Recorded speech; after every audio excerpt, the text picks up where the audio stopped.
Saludamos al doctor Gustavo Vega Delgado, rector de la Universidad Internacional del Ecuador, miembro titular de la Comisión Cívica Anticorrupción. Doctor Vega, vamos a hablar de temas de país, pero no podemos eximirnos de que estamos en el centro de la atención del país, aquí en la ciudad de Cuenca, que celebra 203 años de independencia con ambiente festivo.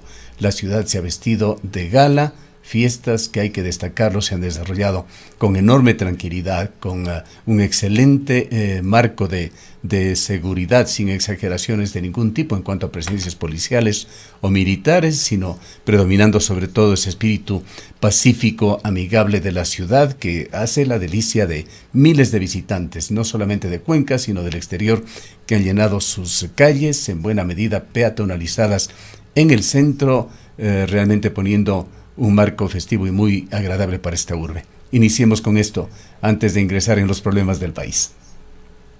Gracias, Gustavo, honrado de estar en Antena 1. En efecto, dado que se celebran 203 años de independencia de Cuenca, bien vale referirse a la parte histórica muy rápidamente de la siguiente manera. Los antecedentes para los procesos independentistas del Ecuador fueron 1776, la Declaración de Independencia de los Estados Unidos de Norteamérica; 1789, la Revolución Francesa; 1805, la reforma a manera de rebeldía pública y colectiva de Haití para declararse independiente de Francia, y además, a partir de su independencia temprana, Simón Bolívar obtuvo un préstamo de Haití para las guerras independentistas de América del Sur. Y la última, la revuelta de Chuquisaca, luego bautizada como Ciudad Sucre en Bolivia, una zonada que dio, sin embargo, campo para que en agosto de 1809 hubiese sido con justicia declarada para la historia el primer grito de independencia de América Latina. Esos son los antecedentes. No hay que olvidar que Francisco Miranda, un venezolano universal, estuvo tanto en las guerras de la independencia de los Estados Unidos de Norteamérica como también fue militante de la Revolución Francesa. Se alimentaron corrientes de tal forma fuertes para que la independencia se consolidara. También es bueno decirlo brevísimamente que, desesperada la corona española porque se le desgranaban las colonias, envió a Francisco a dos académicos, Jorge Juan y Antonio de Ulloa, académicos contratados, pongámoslo entre comillas, para que informen a la corona, una especie de espionaje científico para vigilar y proponer lo que se llamaron las reformas borbónicas. Se crearon dos virreinatos más que no podía controlar la corona a distancia, tanto el del Río de la Plata en Buenos Aires como el de Nueva Granada en Bogotá. Fue imposible, se envió a 200 corbatines de Barcelona, entraron al Alto Perú y masacraron a 200,000 indígenas en el Alto Perú. Túpac Amaru y Túpac Katari fueron los líderes de un movimiento a manera de un holocausto. Sin embargo, ya era un reguero de pólvora. No era posible frenar la independencia de Iberoamérica. Solamente Cuba tardó 90 años más en declararse independiente porque hubo una guerra entre Estados Unidos y España que dejó en libertad a Cuba. Cuba tuvo la certeza de ganarle tanto a Estados Unidos como a España y declararse independiente. Estados Unidos, en cambio, se quedó con Puerto Rico y las Filipinas en el lejano oriente. Una guerra que finalmente terminara 90 años después de que el resto de los países de América se independizaran de la corona española. Es bueno recordar estos datos porque a veces pensamos que la independencia es un proceso súbito que arrancó en Cuenca o en el Ecuador. Estaba hilado finamente por toda esta trama que acabo de sintetizarlo, y sin embargo hay que destacar que no tenemos todavía la libertad suficiente. Hemos transitado a dependencias nuevas, a Francia, un primer momento, a Estados Unidos un segundo momento, y ahora cada vez más tenemos dependencia con China en varias cosas de la vida diaria y de la vida empresarial. El Estado está hipotecado de alguna manera y ha perdido libertad con las grandes transnacionales de otros países. Esa es la historia y hay que tratar de recrearla para no repetirla. Y hay otras dependencias también que se van generando, doctor Vega. Esto tiene que ver ya con temas internos de Ecuador, con políticas gubernamentales que no siempre van por carriles paralelos con los gobiernos nacionales. No vamos a hablar del centralismo absorbente que tanto daño nos hace, pero sí de temas de la minería.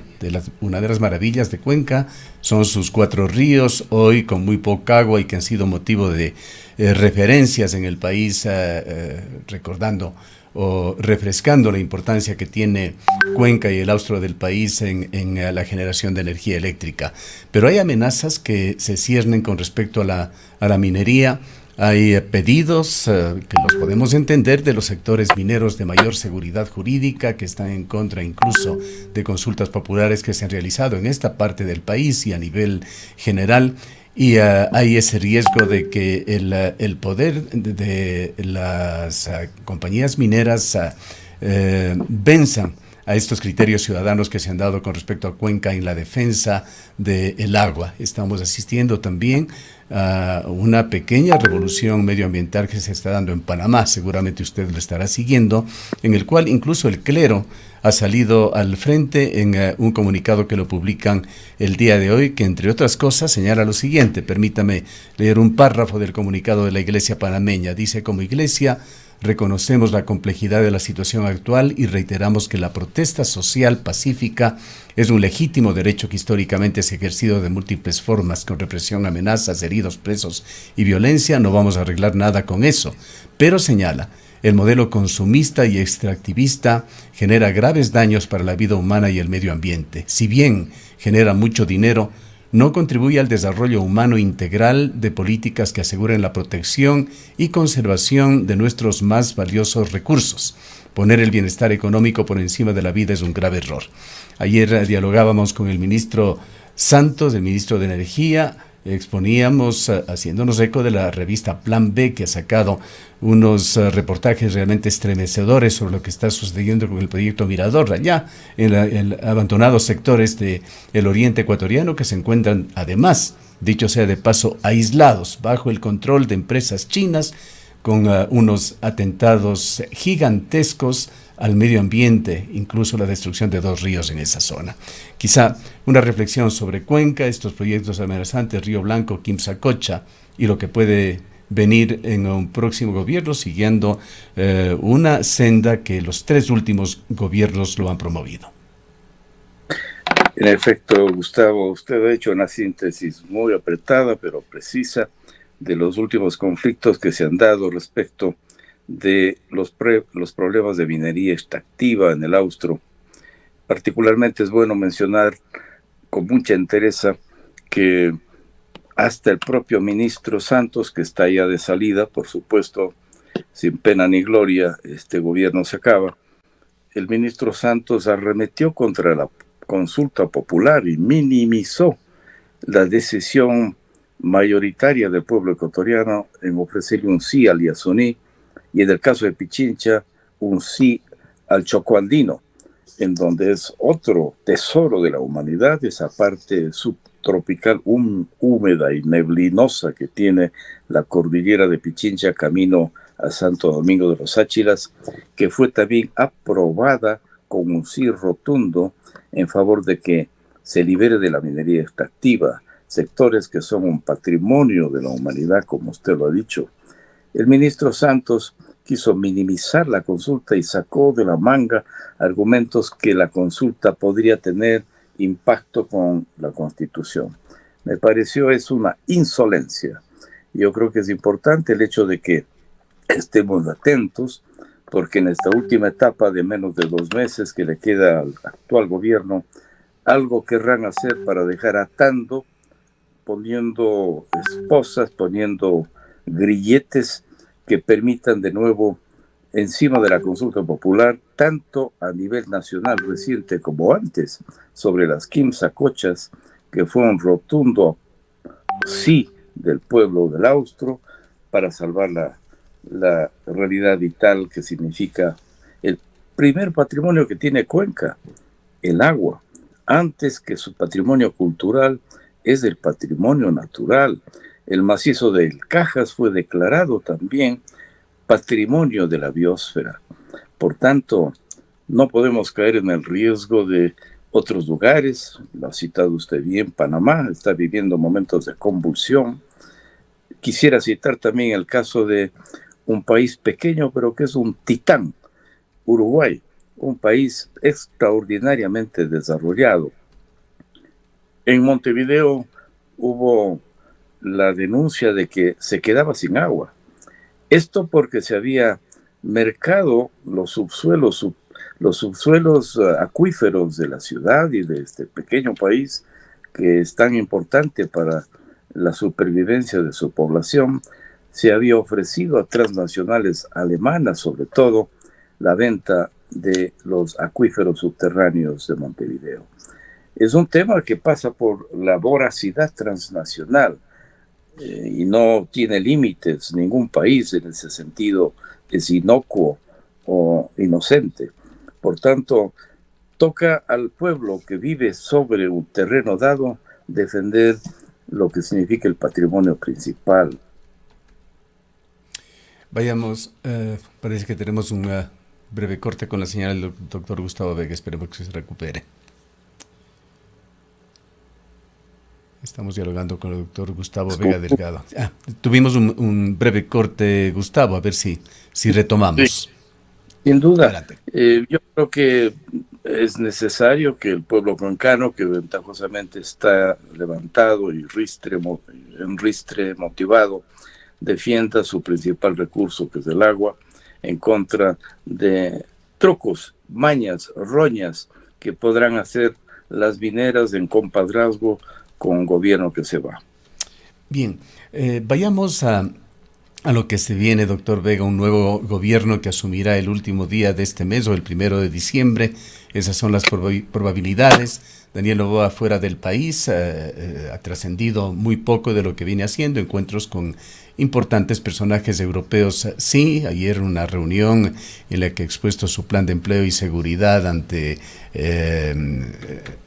inversionistas y a hombres de negocios de España, pero aquí en Ecuador se viene reclamando ya por lo menos visiones, declaraciones del gobierno en varios temas que están pendientes. Hay silencios que se dilatan, silencios que eran más comprensibles como parte de lo que era una estrategia de campaña, pero es necesario conocer pronunciamientos del próximo gobierno, empezando por los cabildeos legislativos que se están dando y que generan preocupaciones, terminando en temas urgentes, impostergables, como la forma de asumir la emergencia eléctrica o el gigantesco déficit fiscal que heredará y tendrá que dar soluciones, salidas, lineamientos en los primeros días de gobierno. En efecto, yo saludo que el presidente electo haya decidido realizar una gira por países claves, particularmente en el caso de Europa, España, Italia, que por otro lado tienen una cuota altísima de migrantes ecuatorianos que viven en esos dos países. Y también me parece importante un nexo directo con Estados Unidos, que finalmente es un país gravitacional en la geopolítica mundial. Me parece muy bien y acertada esa decisión de contacto inicial.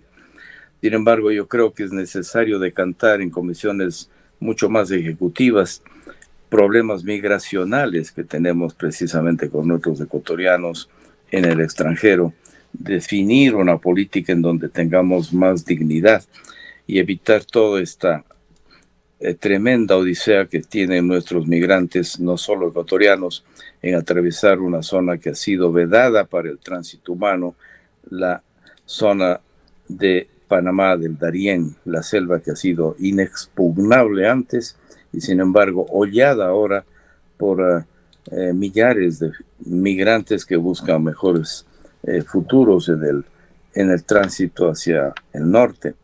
Por eso es que se necesitan ya comisiones bilaterales, ejecutivas, para tratar temas como el tema humano y migracional.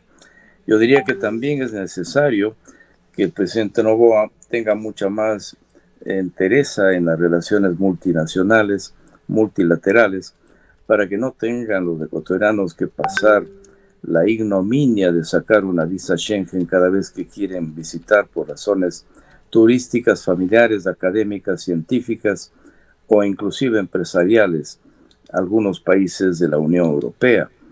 No puede ser posible que tengamos que implorar una visa en un mundo en donde cada vez es más equitativo. Tiene que haber comisiones ejecutivas para negociar un seguimiento a un tratado de libre comercio Ecuador-Unión Europea que no pase simplemente por la liberación de algunos productos, sino sentarse a la mesa con mucha más visión futurística y de porvenir, en donde también a los empresarios les interese tener una canalización mejor de sus productos sin una cuota aduanera que puede lesionar los intereses de la producción nacional.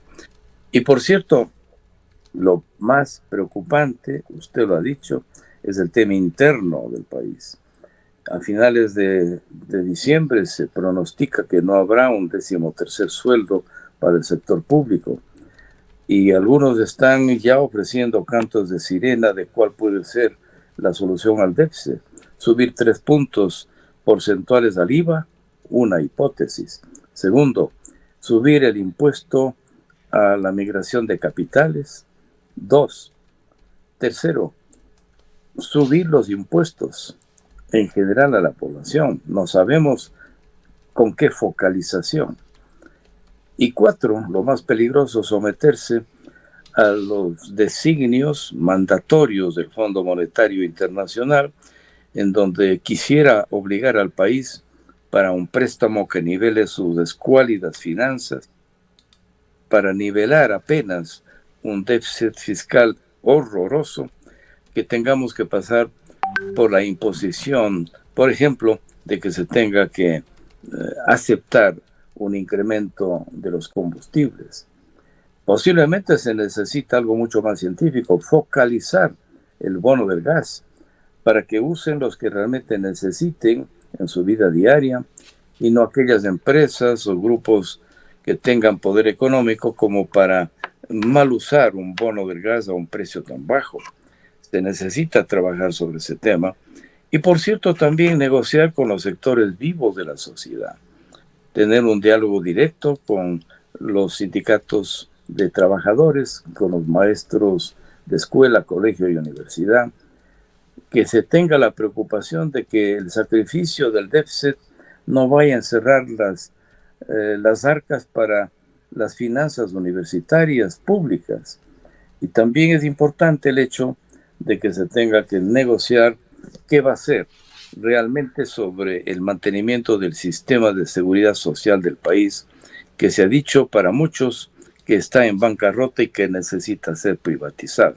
Estos problemas internos del país son álgidos y el presidente electo tiene ya que domar un potro que se vuelve realmente cerril ya desde este momento y que arreciará nuevamente momentos difíciles luego de su posesión. Y está por allí también el tema político del país, y en esto quisiera preguntarle a usted como miembro integrante de la Comisión Ciudadana, Comisión Cívica Anticorrupción, ¿cómo ve lo que está sucediendo en la Asamblea? Se vislumbra ya un acuerdo social cristiano, Revolución Ciudadana, ADN, para conformar una mayoría que pondrá al asambleísta Kronfle en la presidencia de la República, mientras hay advertencias.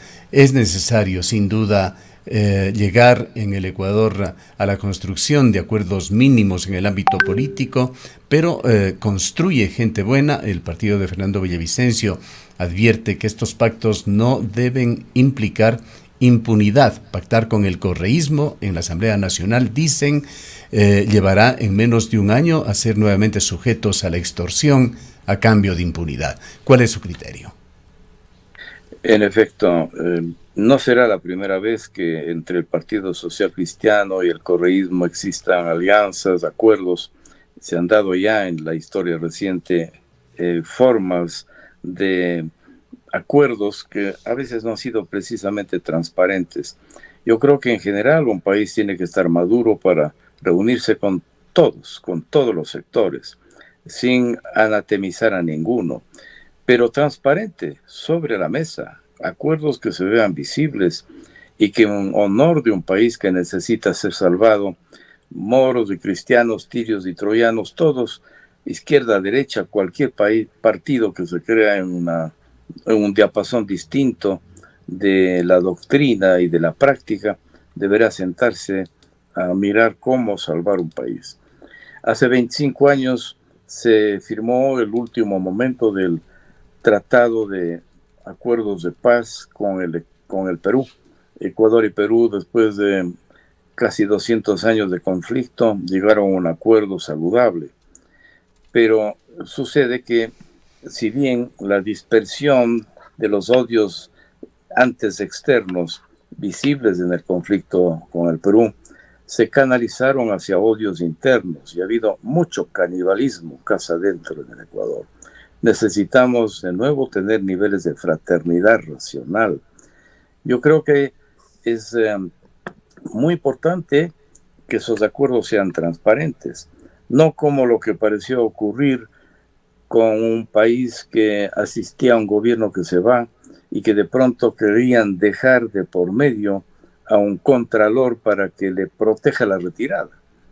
O tampoco una ministra actual del gobierno que se va, que se quede como superintendente de alguna de las esferas del gobierno, en un momento en donde se tiene que tener la visión de tener la delicadeza y el futuro inmediato de dejar al nuevo presidente que maneje las riendas del país y no dejar atando la balsa para protegerse en la retirada.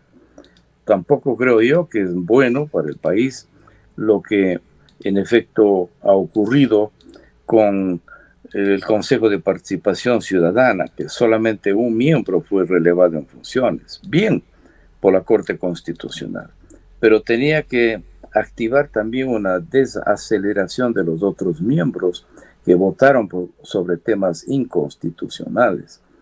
Es decir, el país políticamente y económicamente está verdaderamente en entredicho. Yo creo que es importante que la línea de gobierno entre gobernabilidad y gobernanza, entre el Ejecutivo y el Legislativo, sea sobre la mesa, transparente, a fin de que realmente no tengamos que padecer momentos insalubres para lo que significa la conciencia nacional. Y se han dado discrepancias internas ya en este potencial bloque de la Asamblea.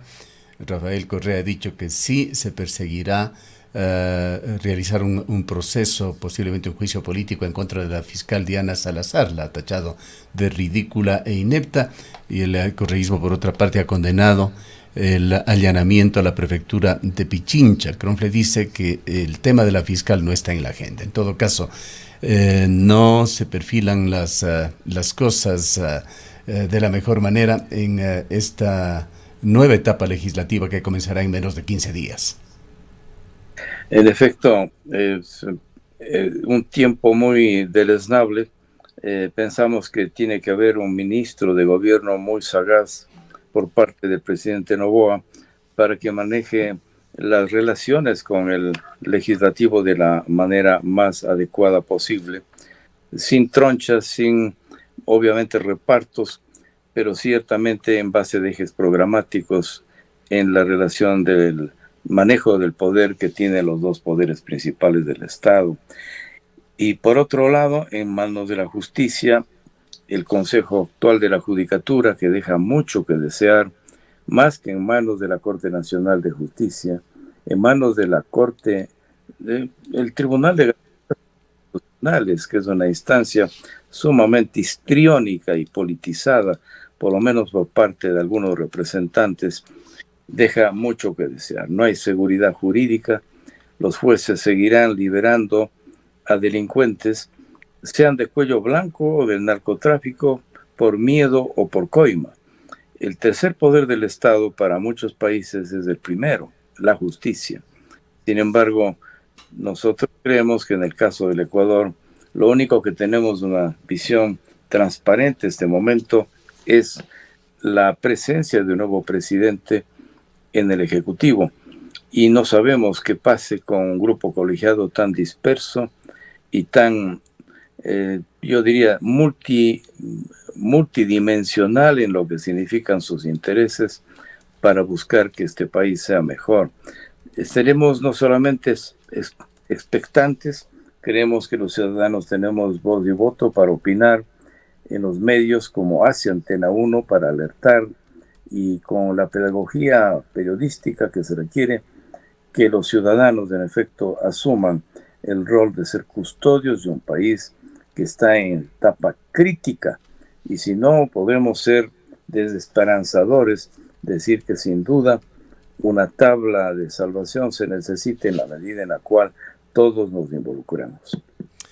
Culminemos, doctor Vega, en estos días de feriado en los cuales tenemos un poco más de tiempo justamente para reflexionar con un comentario final sobre este epílogo del gobierno de Guillermo Lasso y las primeras señales del gobierno de Daniel Noboa. En efecto, yo creo que estamos en un momento de quiebre, un momento crucial de cambio de mando. Sin embargo, yo pensaría que se trata también de mirar las cosas con más objetividad. No tengo la certeza de que es un periodo que va a haber grandes cambios. Se trata de un gobierno interino, provisional de 1 año y medio. Sin embargo, tiene que haber muchísimo más profesionalismo en la ejecución del gobierno del presidente Noboa. Creo que cada una de las carteras de Estado tiene que estar en manos probas. No he notado que en efecto así está ocurriendo entre los pocos nombres que circulan para las distintas carteras de Estado. Tiene que buscar a gente de lo más específico en cada rama para evitar que existan situaciones lamentables en el gobierno. Yo quisiera mencionar también que, en efecto, uno de los temas muy lateralizados en el gobierno que termina y en el gobierno que llega al poder es cuál es la estrategia exacta de prevenir la corrupción.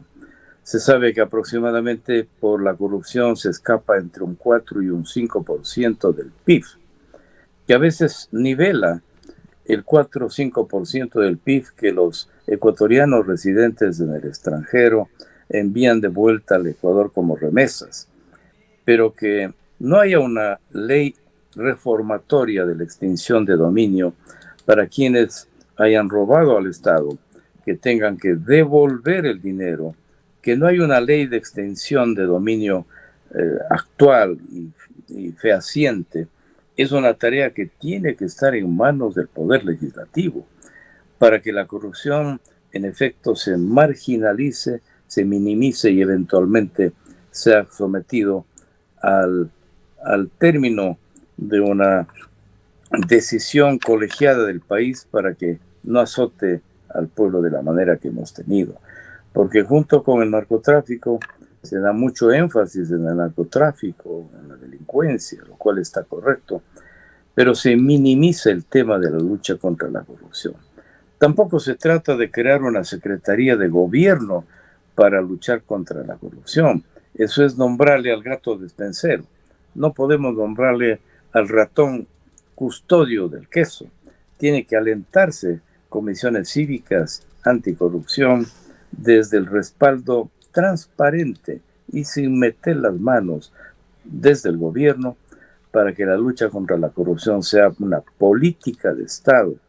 Estamos viendo que, entre otras cosas, varias de las hidroeléctricas que han dado lugar a que su colapso y la falta de precisión que la previsión en las termoeléctricas para correr una suerte de protección en tiempos de estío, no es posible que realmente haya tenido solamente que ver con la inversión en el sector eléctrico, sino el desvío de cantidades impresionantes ante la corrupción que se ha tenido que observar en la construcción de las hidroeléctricas del país.